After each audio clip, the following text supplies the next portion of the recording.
What's good? What's good? We got another BREALTV Smokebox, and man, this is a good one right here. We got my peoples from Suicide Silence, Eddie and Mark, What's up? in the Smokebox. We can just start chiefing it at any time. For sure, It's light up. good to have you guys up in here. Thanks for having us. Now, See one of those lighters? now most of the folks that come in the Smokebox are like hip hop heads and stuff like that. But we've had a few heads that come in that are like on the rock shit or the metal. We've had Chino from Chino. We've had Stefan from Deftones. I actually watched that one pretty recently. Yeah, we've had Chavo from SOD. SOAD. Sorry. And now you guys, man. So it's cool that we can do stuff like this, because I think a lot of people, don't realize that there's chiefers like in every part of the music game. Absolutely. And you guys are well versed in the chiefing. Yeah, that is correct. Absolutely well versed in the chiefing. Yeah, man. Well, like, what got you into it? Like, when did you start? Like, I grew up here in California. I mean, well, all grew up here in California. Cali raised, yeah. So it's like, it's been around since I was a little kid. Around 11 or 12 or so, I would say I smoked for the first time. Which that was your first experience. It's not really that. I stopped smoking after that. I was too young. I picked it back up when I was older and started realizing the benefits of health and the benefits of just the plant in itself being so useful. And I don't know, it just got me back into it.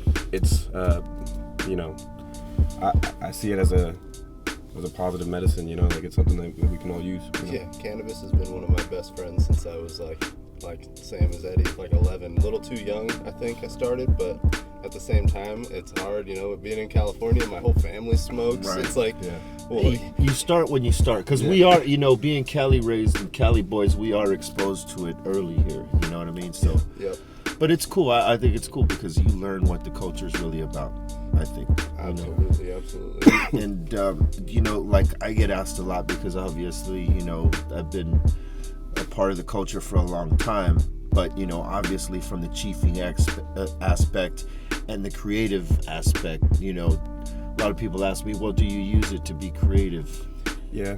Do you guys use it in the creative mode, or is it just for like relaxation, chilling? No, man, it's part of everything, man. There's nothing like getting right in your head and then being able to express something new, something different, something that you weren't really necessarily thinking on before, or, getting stuck on an idea and then running with it and stuff like that. So for me, absolutely, I use it for all my writing purposes. I mean, I experiment not smoking and then writing. I feel like I'm productive in both sides. Ways. It doesn't affect your functionality in writing songs and creativity. Yeah, I feel like just the culture of it and smoking all the time. It's an everyday thing. It's not only to be creative. I think that being a marijuana smoker puts you in the right relaxed mindset to get into a creative mindset, to let go of everything and allow yourself to step into that space to be creative. When you guys are in when you guys are feeling out songs like in rehearsal, because I know with the rock bands and metal bands it's a different process. You guys go in and you guys put ideas together and then rehearse it for a time and then decide if you're going to record that or not. Yeah. I mean, right? More or less. There's a little of both. There's a little of both. Like we jam and record a lot. We'll jam and just hear ourselves play things, and then you kind of don't realize what you're playing until you listen back, and then sometimes just hone in on it. When you get the chief session before starting to play, do you like zone out? Because I know you play the guitar, right? Yeah. Does it like take you to another place and like you drift off and forget like? That's that fleeting, the feeling that when you come back. We were just talking about that yesterday. Mm-hmm. We were just talking about, because we just got back together to jam for this tour, and we hadn't really seen each other or hung out. We're talking about just that creative mindset, and when you just are in that appropriate zone, that chief zone, you just lose it. You come back and you're like, wow, like how did that just happen? Where'd that come from? Yeah. And you were all just in that chief zone, in that zone, because you guys just completed an album, right? Yep. Yeah. Last That's year why you were talking about getting together and feeling that chemistry and that, you know. Exactly. we released You Can't Stop Me. What was it? July last year. July last year. And it put us on number 50 on Billboard. Nice. And it did some good things. More than anything, it just proved that this band is an unstoppable force, right? And that the energy that was put forth before I joined the band is still flowing. Yeah. And I mean, to talk about Mitch a little bit, talk about Mitch and his love for the weed as well. He wrote many songs that were based on the plant and what it did, and how you can use it to think of things in a positive manner. So it's been a proponent of Suicide Silence for a long time, keeping that spirit alive. Yeah. Obviously. Mm-hmm. What is the shit that would trip your fans out, like, for them to know about you? Oh man. I'm actually kind of a dork. Either that or a hidden talent. Because I've been finding out lately that a lot of artists have hidden talents for shit. I'm a trombone player. Really? Yeah, I started out playing trombone. See, your fans would trip the fuck out to know that, dude. Yeah, they actually, I've had a couple of kids that... Do you still play? A little bit. I'll pick it up, like, just to keep my chops, you know what I mean? Because, it takes a lot to develop it, but, it's not something I do. Yeah, that's got to be, harder than singing. Yeah, no, it's about the same, yeah. I mean, you're using your lungs, you're right. But I mean, you're using your lungs. Yeah, I guess it is equally as hard, because the lip, the lungs, you have to sing through your lips. I mean, yeah. I just think, like, for screaming, for instance, it's a much heavier thing, especially being on stage. You're jumping around. The adrenaline kicks in, and you got to have a lot of control, especially when you're doing those fucking screams. Yeah, they're insane. They're pretty intense. They're fun to do more. Like, I see it as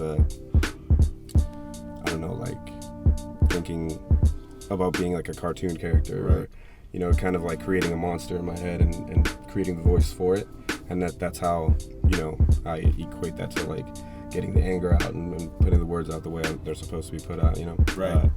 But yeah, it's the same thing. It's like being a trombonist and singing. They came hand in hand. Actually, I think it helped out a lot, Right on. And what about you? Usually guitar players are good with fucking art, bro. Dude. Most of the time you see a guitar player and they can do fucking paintings or drawings. Is that one of those? I can't do drawings. Not yet. Or paintings. No. I'm horrible at drawing. I have the worst penmanship. I can't draw at all. Our drummer's actually really good at drawing. Yeah, our drummer's really good.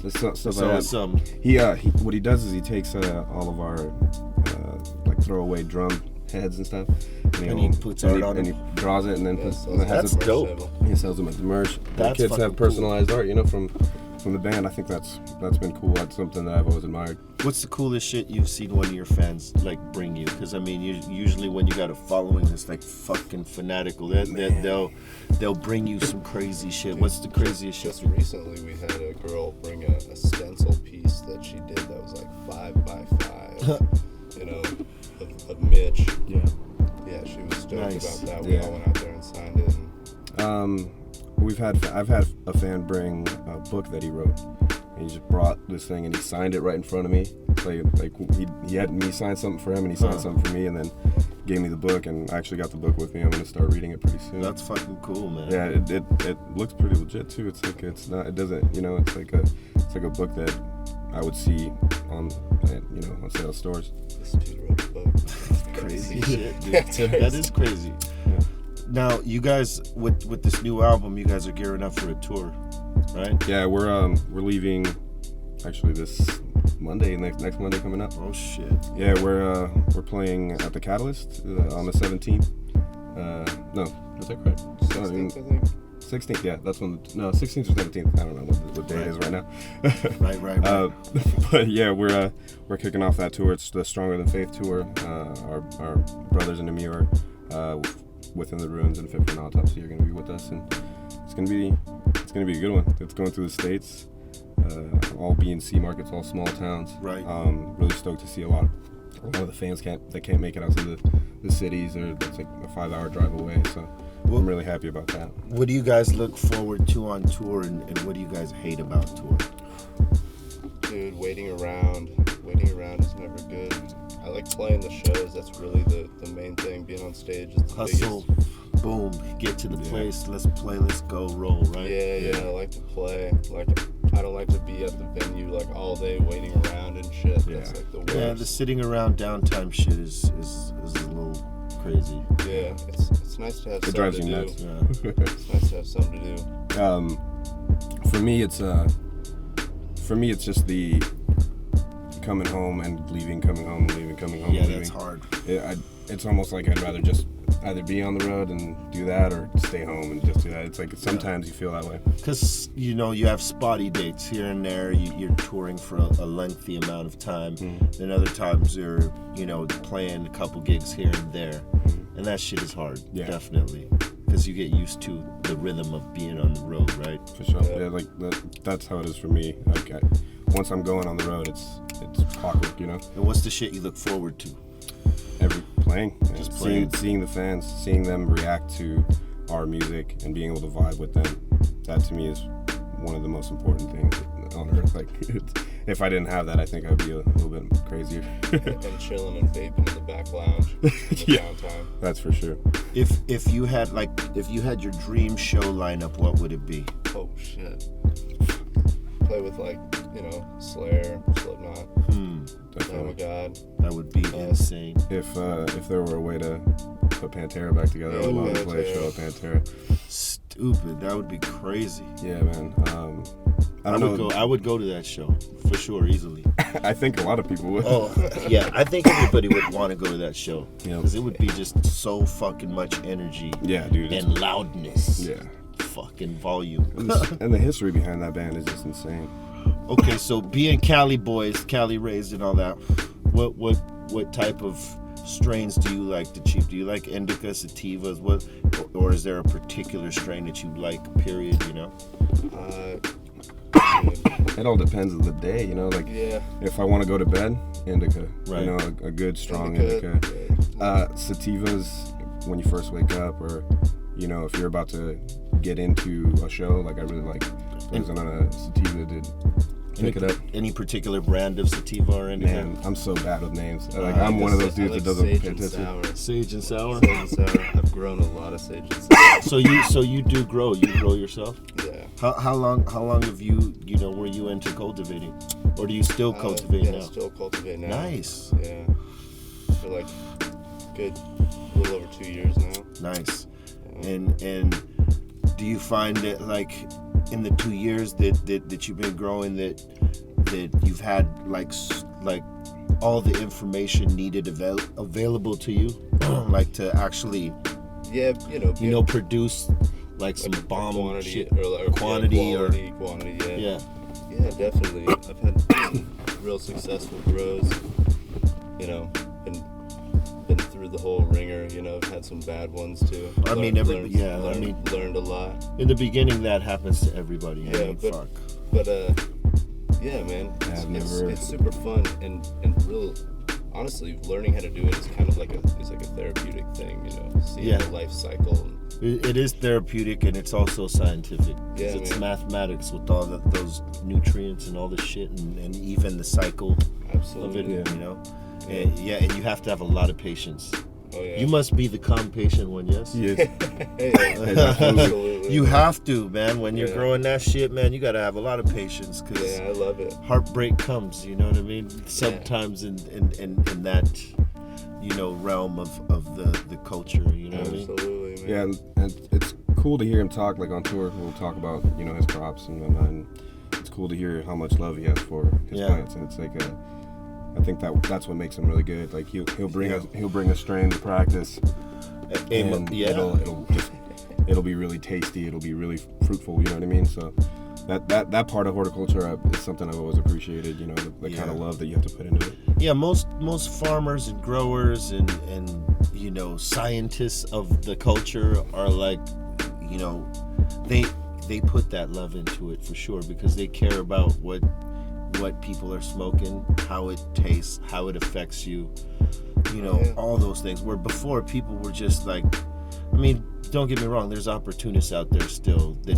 put out garbage and shit, you know, just because they want to make money. But you know, most growers these days in this time, you know, they do it because they want people to have good shit, and they want to have good shit. They want to be known for having the best shit. So you know, shout out to the growers and farmers and all you guys. I mean, if you love something, you want it to be the best. That's right. And that's how I treat music. That's how I treat life. You know what I mean? That's how I treat my weed too, and my music.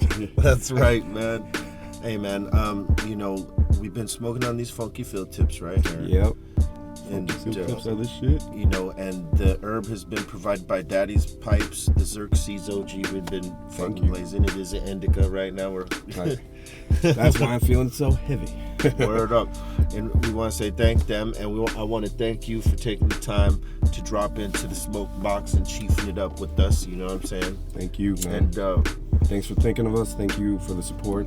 I saw the shout outs you gave us when we first released the record, and you know, as a person who, you know, has grown up loving hip hop and loving that community, I thank you for extending the love and the reach. You know, it means a lot. Hey, one of these days we got to cover one of your shows, man. We got BREALTV has to cover. I would love that. That would be great. When you come to LA, man. When you play in LA, when you come back home, you know, let us know, and I'll go to the show, but I'll get some cameras down there. We'll fucking cover this shit. That'd so be that sick. People can see a totally fucking animal style dude, show. right? That shit will be fucking animal style bonkers. double. Animal style double grilled onions. You know what I'm Put saying? them on there.